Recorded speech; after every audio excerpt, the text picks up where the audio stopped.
Eu quero cumprimentar a igreja com a paz do Senhor Jesus. É com imenso prazer e amor que eu quero trazer essa palavra para cada um de vocês. E eu acredito que esse é um momento de integração, de comunhão, de consagração, onde eu tenho essa oportunidade de falar um pouquinho do amor de Deus para vocês. Vocês são tão importantes, uma célula importante do reino de Deus. Vocês são eleitos, vocês são queridos, e eu quero poder contribuir um pouquinho para somar e poder também acrescentar na vida de vocês algo que signifique, algo que aumente a fé de vocês, algo que melhore a performance espiritual de cada um.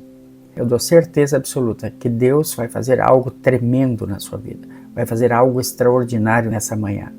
E eu gostaria já que você pudesse abrir a sua Bíblia em 1 Coríntios capítulo 2, versículos 4 e 5.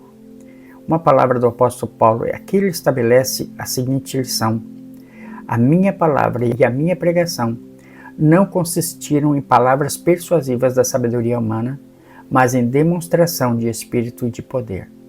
Paulo aqui estava dizendo aos filipenses que ele não usava das técnicas persuasivas da natureza dele, da sabedoria dele, ele não usava dos artifícios que ele possuía como judeu, como cidadão romano, ele não usava da sabedoria que ele aprendeu aos pés de Gamaliel, mas ele se aproximava das pessoas em demonstração de espírito e poder. O que significa isso? Que ele usava o poder de Deus, aquilo que ele tinha recebido de Deus. Lá na estrada de Damasco, no capítulo 9 de Atos, ele havia recebido um poder, uma dosagem tremenda do Espírito Santo. Foi tão grande essa dosagem que quando Deus falou com Ananias que ele encontraria um jovem chamado Saulo de Tarso, estava cego e portanto precisava de uma oração para restaurar a sua visão. Mas quando Ananias chegou lá, ele estava orando, ele já tinha se convertido, porque ele teve direto do céu um impacto sobre sua vida. E o apóstolo Paulo, narrando essa palavra, disse: a minha palavra, as palavras que saem da minha boca, aquilo que eu profetizo, aquilo que eu manifesto através dos meus lábios, não são palavras comuns como as palavras de todo mundo, não. As minhas palavras não são persuasivas nem da sabedoria humana, mas são palavras que refletem o quê? Uma demonstração de espírito e poder. O que ele estava dizendo?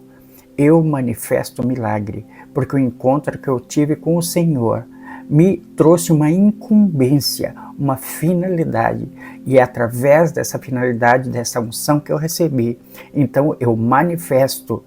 1 Coríntios capítulo 2, versículo 13, disto também falamos, não com as palavras ensinadas pela sabedoria humana, mas aquelas que são ensinadas pelo Espírito Santo, conferindo coisas espirituais com as espirituais.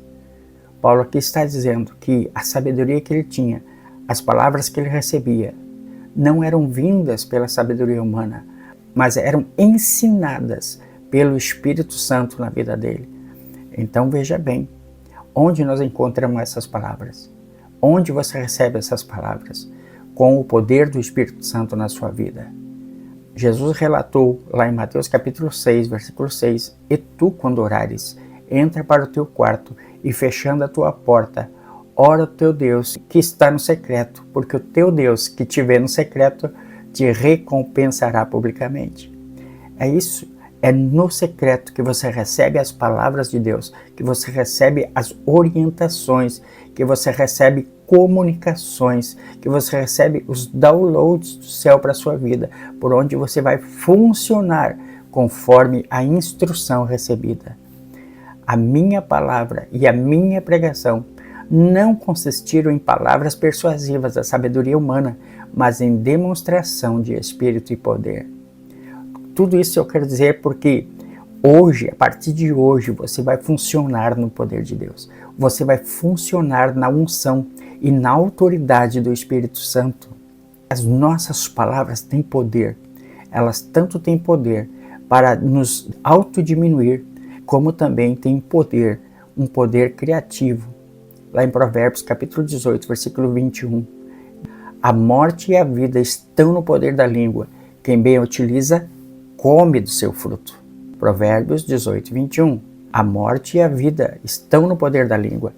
quem bem a utiliza, come do seu fruto. Talvez eu possa te perguntar, quantas vezes você já tentou o suicídio? Quantas vezes você já praticou ou deu vontade de fazer isso? Talvez no sentido literal não tenha tido esta vontade, mas talvez tenha tropeçado em palavras, dizendo palavras de morte para si mesmo, palavras destrutivas. E estas palavras de morte, essas palavras destrutivas, trazem um prejuízo para a sua mente, para a sua consciência, para a sua alma, para o seu comportamento, muitas vezes para a sua alma trazendo tristeza, trazendo uma falta de autoestima, te levando para baixo, te levando à depressão, te levando a sofrimento. Deus não quer nada disso. Deus quer mudar a sua vida, Deus quer mudar a sua história. Ele quer levantar você, ainda que você tenha falado algumas palavras que foram morte. A Bíblia diz, a morte e a vida estão no poder da língua, quem bem a utiliza, come do seu fruto. Daí a necessidade que nós temos de controlar a nossa língua, de controlar as nossas frases, as nossas palavras, aquilo que nós expressamos, porque dependendo disso vai trazer morte ou vai trazer vida para nós. O nosso comportamento tem que ser mudado a partir de aprendermos, de termos palavras criativas da parte de Deus. O apóstolo Tiago confirma essa palavra no capítulo 3, no versículo 6. A língua também é um fogo como um mundo de iniquidade. A língua está posta entre os nossos membros e contamina todo o corpo e inflama o curso da natureza e é inflamada pelo inferno. O que ele está dizendo é que a língua ela pode ser um fator destrutivo. Quando ele fala que ela inflama o curso da natureza, o que ela está dizendo? Que ela muda a história de uma pessoa. Se você usar bem a língua, você vai mudar a tua história para melhor. Você vai ser edificado, você vai ser muito abençoado, as bênçãos vão te seguir com certeza. Por outro lado, isso não vai acontecer, vai vir prejuízos para aquela pessoa. Então, desde o início, as palavras já tiveram poder, já tiveram um efeito extraordinário. Desde a criação, Deus disse, haja os luminares, haja a terra seca, organizem-se os luminares. Ele criou, ele fez, ele organizou pelo poder da palavra. Jesus também usava de igual modo o poder da palavra. Você e eu podemos usar o poder da palavra, o poder da confissão. Quando Jesus curou aquele lunático, lá em Mateus capítulo 17, versículos 19 e 20, então os discípulos, aproximando-se de Jesus, perguntaram em particular, por que motivo não podemos expulsá-lo? E ele lhes respondeu, por causa da pequenez da vossa fé, pois em verdade vos digo, que se tiverdes fé como um grão de mostarda, direis a este monte, passa daqui para acolá, e ele passará, e nada vos será impossível. O que Jesus estava dizendo? Se você tiver fé como um grão de mostarda, a sua fala vai ter um poder extraordinário. Você terá um poder para transportar uma montanha, eu te garanto. A Bíblia garante isso, tenha certeza. Por exemplo, no caso da figueira, a mesma coisa. Jesus havia amaldiçoado uma figueira um dia antes. Ele amaldiçoou, disse, não haja mais fruto em ti, ninguém mais coma fruto em ti. No dia seguinte, os discípulos passaram lá e viram que a figueira tinha secado. E admirados que ficaram, Jesus os orientou assim, lá em Marcos capítulo 11, versículo 23. Olha, qualquer de vocês que não duvidar no seu coração, mas crer, poderão dizer a esta montanha, arranca-te daqui e seja lançada no meio dos mares, e assim acontecerá conforme você falou.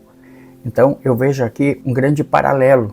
Jesus fez secar uma figueira e ele manda aqueles discípulos que ainda não tinham nenhuma experiência ainda com milagres, fazê-los com que transportassem uma montanha.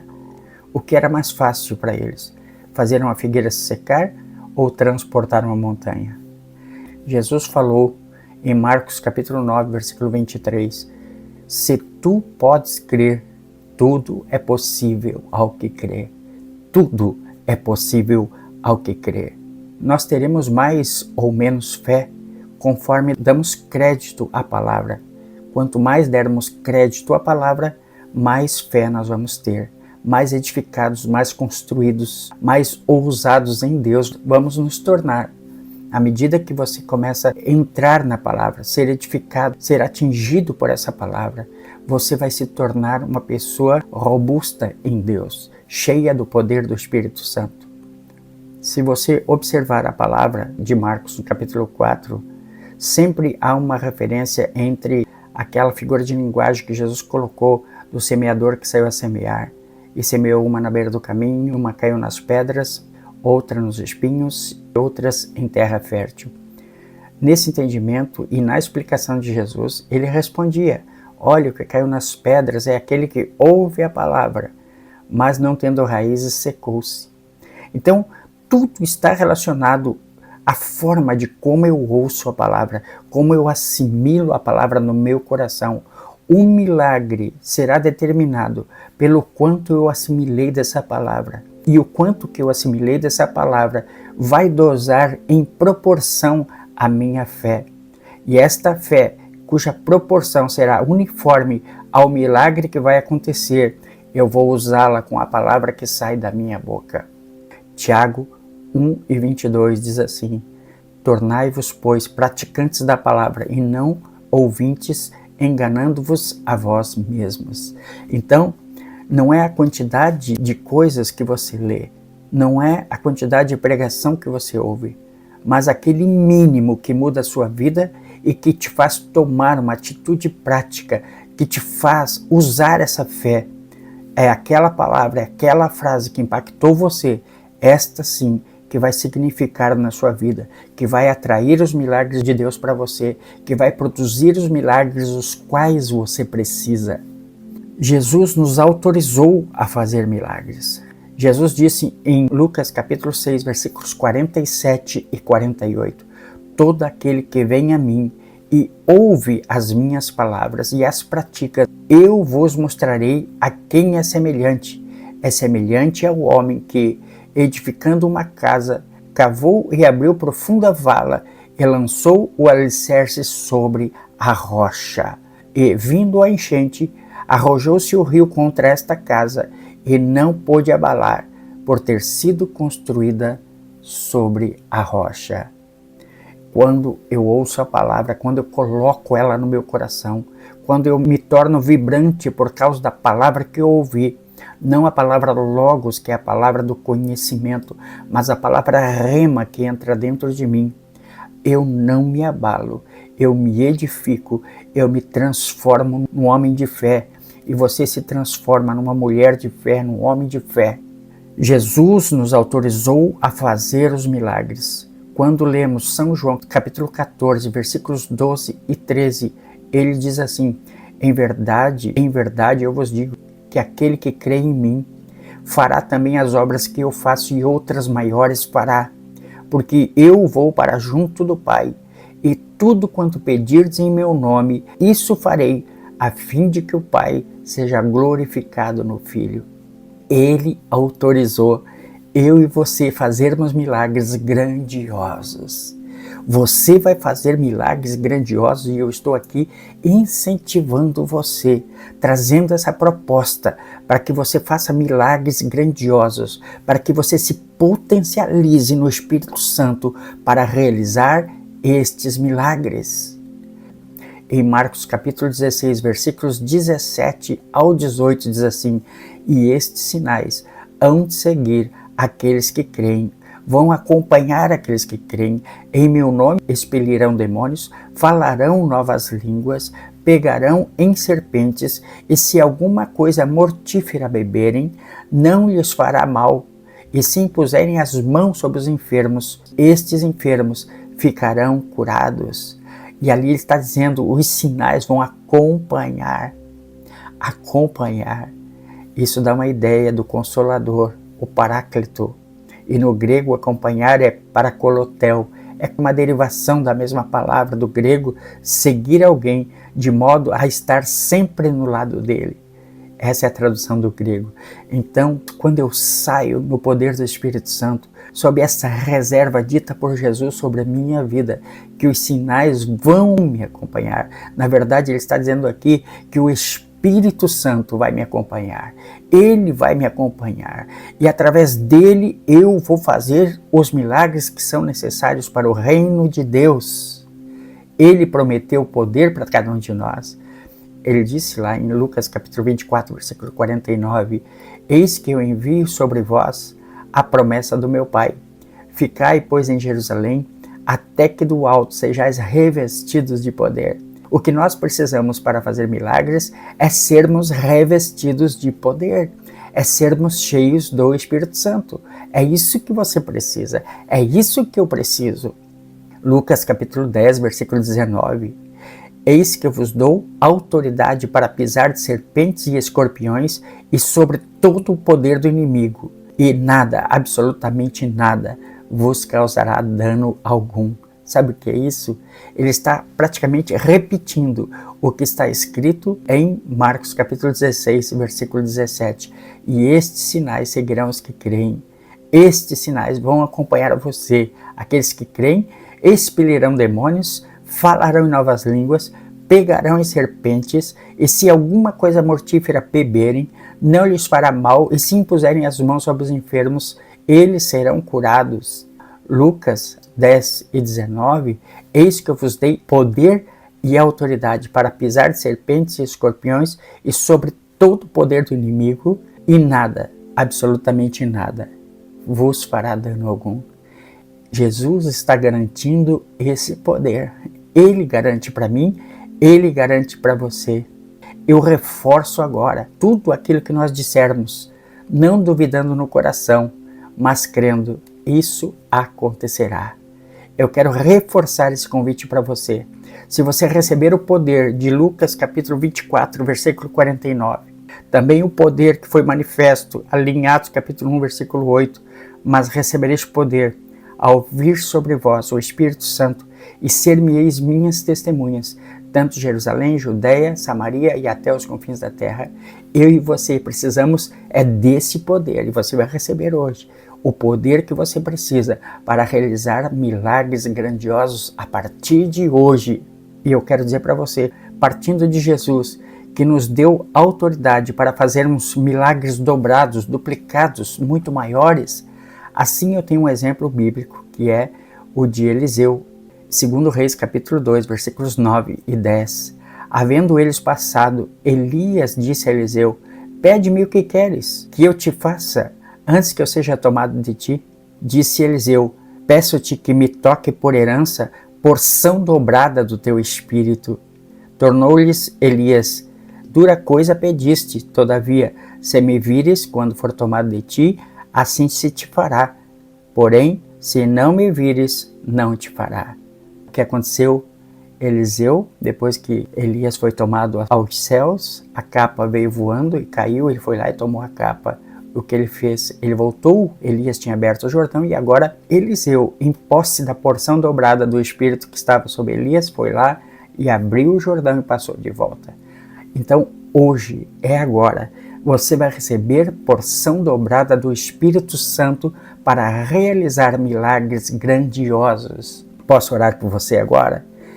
Pai, na autoridade do nome de Jesus, eu quero uma porção dobrada do poder do Espírito Santo, meu Pai, porque Tu me autorizou, Tu autorizou cada crente a ser cheio do poder, a ser cheio do Espírito Santo.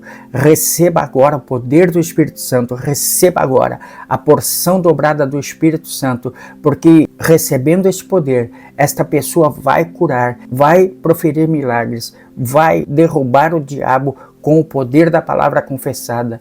Eu ordeno agora, no nome de Jesus, venha graça, venha satisfação, venha milagre sobre esta vida, no poder do nome de Jesus. Espírito Santo de fogo, desça agora e toque cada coração, toque com fogo, Pai, no nome de Jesus. Amém. Curta já esse vídeo, compartilhe, se inscreva no canal e ative as notificações. Peço para você. Se você quiser saber mais sobre os nossos conteúdos, acesse a descrição do vídeo. Ali eu tenho novidades para você conferir. Confira as novidades que tem ali. tem o link para o Telegram, tem os nossos encontros no Zoom, tem sobre como você adquirir o meu livro Oração em Línguas e os Dons. Eu quero que você adquira. Faça parte dessa família que ora muito em outras línguas. Deus abençoe você, fique na paz e fique com Deus.